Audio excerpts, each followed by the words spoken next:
Hey folks, Justin Cupler here with AutoGazine.com. I'm in a 2017 Mazda MX-5 Miata Grand Touring. You know, when the Miata first came out in 2016, the brand new one first came out in 2016, I was antsy as hell to get a chance at it. Unfortunately, I took a small vacation from doing these reviews and I wasn't able to get my hands on it. By the time I came back into it, the 2016s were being phased out of the fleet lineup and the 2017s hadn't yet arrived. So finally, here I am a year after they debut and I'm finally in a 2017 Miata. And I have to say, it's everything I thought it wasn't. You know, give you a little background on it. When Mazda first released the MX-5 Miata, the brand new one, I was very, very skeptical. The design was a little meh to me. I thought it was a little bit too over the top for the Miata. I thought the taillights looked a little bit too Jaguar F-type-ish. I thought the engine at 155 horsepower and 148 pound-feet of torque was a little bit too underpowered. I didn't think they dropped enough weight at 200 pounds. I just thought it was a big hot mess. I thought they needed to bring back the turbocharger, do this, do that, make it a better car, blah, blah, blah, blah, blah. Well, I gave it a lot of the first year or so it was out in the market. But then I started begging Mazda to let me get one. And again, I didn't have time to get one. I got out of doing reviews for a short period of time. And I just now got them to give me one. And from minute one when it pulled in, I was like, damn, that thing looks good. And even before I got my hands on it, when I finally saw the car in person, it looks a hell of a lot better in person than it does in pictures, like many cars. It just doesn't really photograph well. And things like the Porsche Panamera doesn't photograph well. It looks like Quasimodo in a photograph. But once you see that thing in person, you're like, damn, okay, I can see it now. I can see it all put together. And that's what I get with this car. I see what Mazda was trying to do.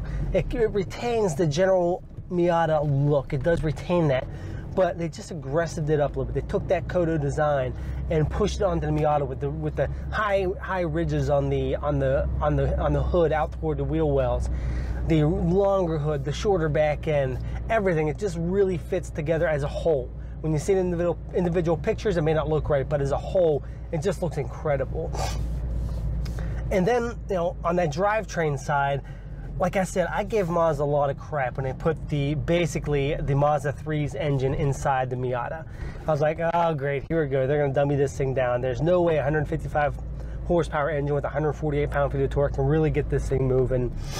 It needs a turbocharger, because I had a Miata. I'm a Miata file. I love Miatas.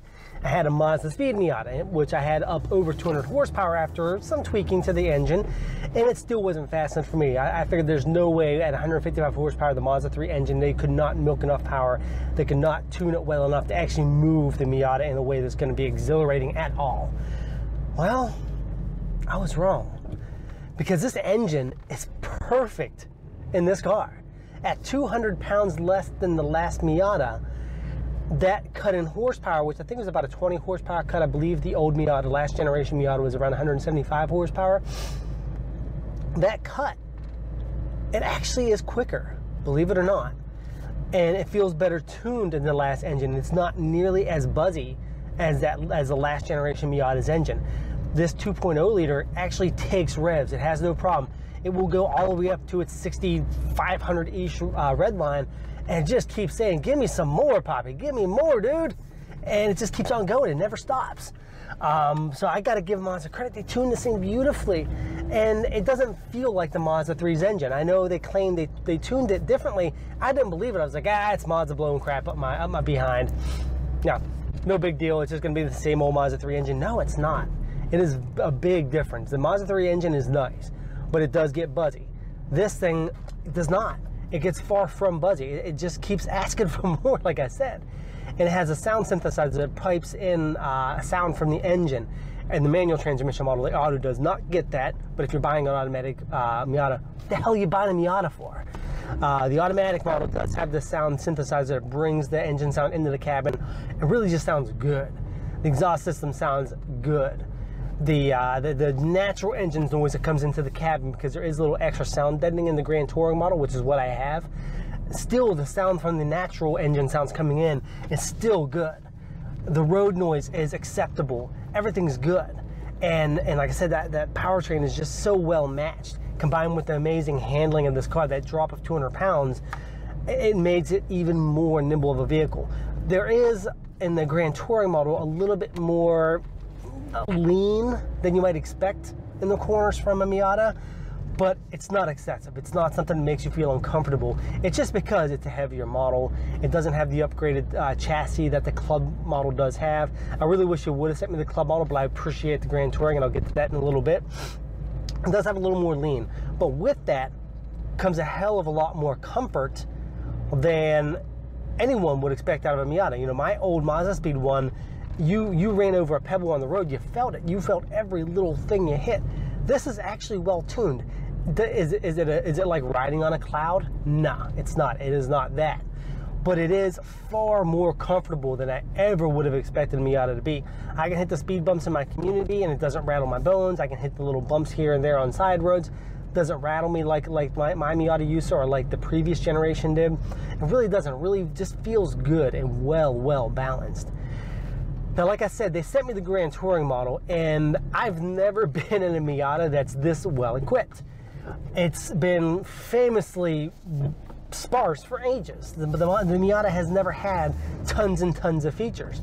But this particular model, believe it or not, actually does. It has leather seating, which is surprisingly comfortable leather. It's got heated seats, it's got automatic climate control. It has a 7-inch touchscreen infotainment system with navigation. And with an infotainment system comes a 9-speaker Bose audio system. The Miata's never had a great audio system per se. This one's actually pretty dang good with the top up. When you put the top down, you lose some of that sound quality because you're losing the acoustics that the cabin gives you. But with the top up, it actually sounds pretty darn good. The bass is there, the treble is clear, the mids are nice. So really it's a nice, well-rounded audio system. Now, my understanding is in the lower trim levels, in the Club and the Sport model, the audio system is kind of, it's a Miata audio system. But in the Grand Touring model, with that 9-speaker system, it's actually really good. You also get a pair of USB ports. You get Pandora, you get AHA, you get Sirius XM, all kinds of goodies. And like I said, you get the leather seating that's really nice and comfortable, some leather accents here and there, leather wrapped steering wheel, red stitching, the traditional round Miata air vents with nice little aluminum-like surrounds. One thing I don't like is the center air vent kind of breaks the trend with almost like a rectangular air vent. It's cool, it's fine, it doesn't look bad, it just kind of breaks that trend of Miata and its circular air vents. The steering wheel is well laid out with this button. It has its usual rocking buttons for volume, skip track, the cruise control, and all that good stuff. Steering wheel feels good. It's in a nice position. The gauges are brought forward where the driver can easily see them. They're very easy to read. It also gives you a shift indicator if you should shift to the 1-2, the 2-3, the 3-6. It will actually tell you if you should just skip from 3 directly over to 6, which I think is pretty neat. It really helps you out with fuel economy, which is something this car is shockingly good at. The old Miata and my Mazda Speed Miata, they were awful. They were not good with fuel economy. But with all the new Skyactiv technology that the new Miata has, this thing gets the EPA rated at 26 miles per gallon city, 35 miles per gallon highway, and 29 miles per gallon combined. I averaged, by the time I started this review, I was averaging 35 miles per gallon. And I drive about a combined cycle. I drive about 100 miles to and from work, plus around the city, taking my kids places and things like that. So I do a lot of combined driving, and I hit 35 miles per gallon. That's pretty impressive. When I'm cruising on the highway, if I have it in 6th gear, just cruising 65 miles per hour, the fuel economy, the instant fuel economy gauge is telling me I'm doing 40 plus miles per gallon. Not very shabby. And then when you put the hammer down, it accelerates to 60 miles an hour in just over 6 seconds. I mean, how much better can you get than that? 35 miles per gallon, plus you're able to hit 60 miles an hour in just over 6 seconds, plus it handles like a dream, plus it just feels like a sports car is supposed to feel like. The Miata just feels like a Miata. It just feels amazing. It's incredible. Now, is it perfect? No. The Miata is not designed to be perfect. It never was. It was never that kind of car. It's designed to give buyers the ability to get a well-performing car with a convertible top and still save a little bit of cash. Here are some of the flaws I have with the Miata.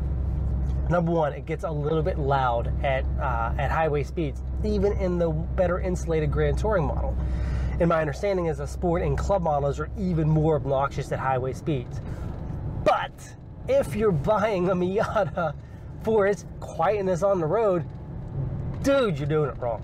You can't even get, my dad has a Mercedes SLK, and even his SLK is loud on the highway because they're tuned to be sportier. They're tuned to be a little bit lighter. They're not tuned for quietness on the highway.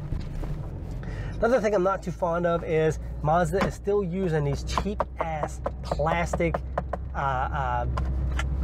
sunshades. I don't understand why they're using plastic ones. Maybe it's weight savings. I mean, maybe the extra 10 ounces they're saving is a big deal. Maybe it's a cost thing, but they look very cheap. They feel even cheaper, and they don't move. I mean, I can't move this thing over. If the sun's shining through this window, I can't move this thing over there. It's stuck in place. That pisses me off, Mazda. Why'd you do that? Please stop that. My Miata, my 2004 Mazda Speed had regular old fabric ones. I could move left and right. It was cool.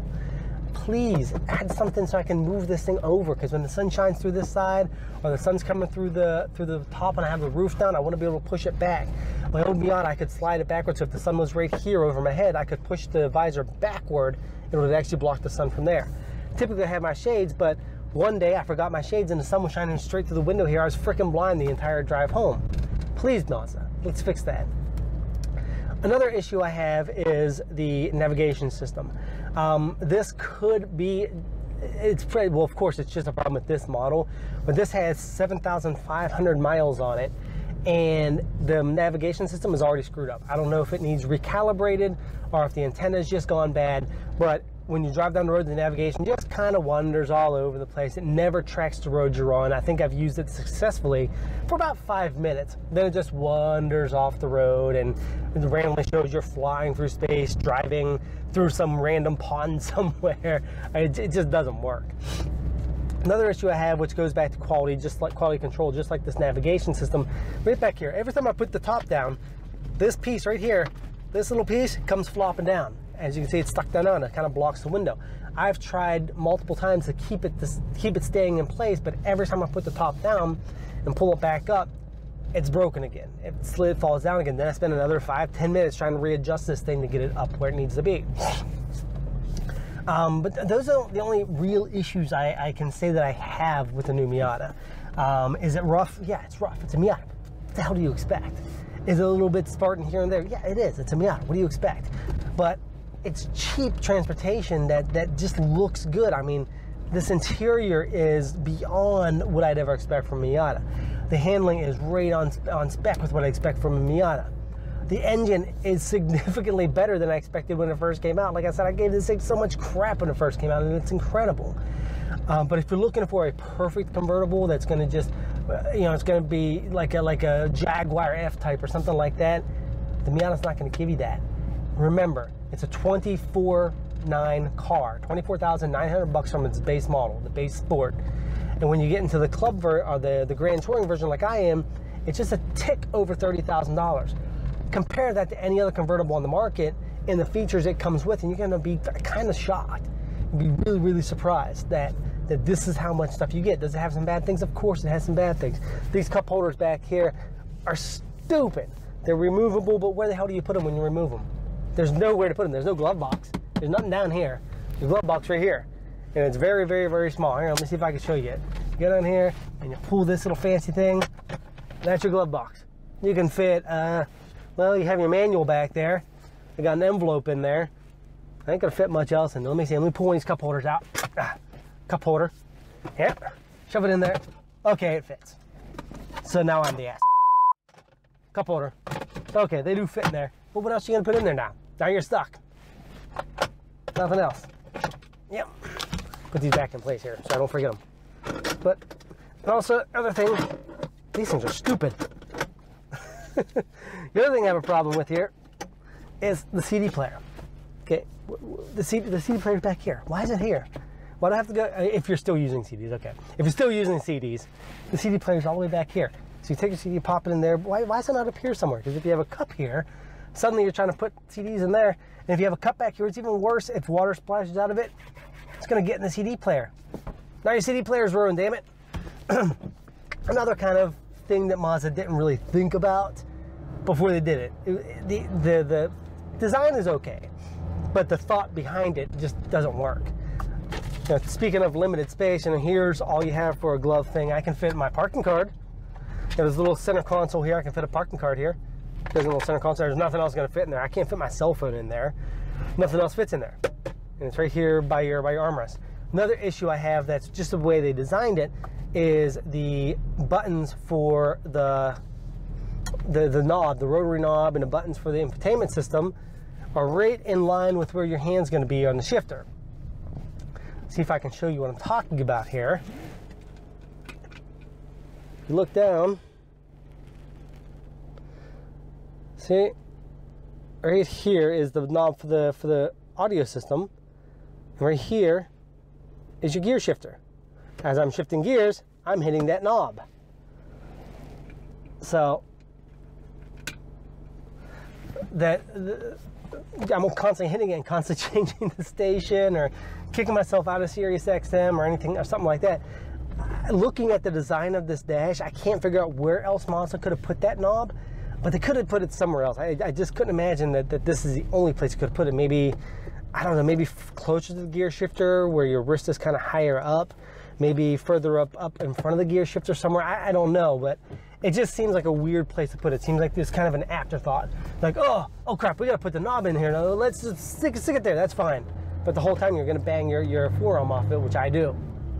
Again, that's just kind of the thing that happens with this kind of car. They built this car around a chassis and an engine. They said, okay, here's a chassis, here's the engine. This is what we want the Miata to be. Build everything around that. And you have to kind of respect Mazda for that. Mazda knows what the Miata buyer wants. They know what the Miata buyer needs. They've been doing this since the late 80s. They know what they want. So yeah, you gotta understand this is why they do it this way. They just, things are afterthoughts. They just are. But those are all very, very minor complaints. I know I'm giving them a lot of time here, but they're all very, very minor complaints for an otherwise amazing piece of motoring enjoyment here. It's an incredible car. It blew my mind. This coming from someone who's a massive critic of it. It blew my I'm just amazed by it. So please, if you're looking for a sports car with a drop top that is affordable, because remember, this thing starts at $24,900.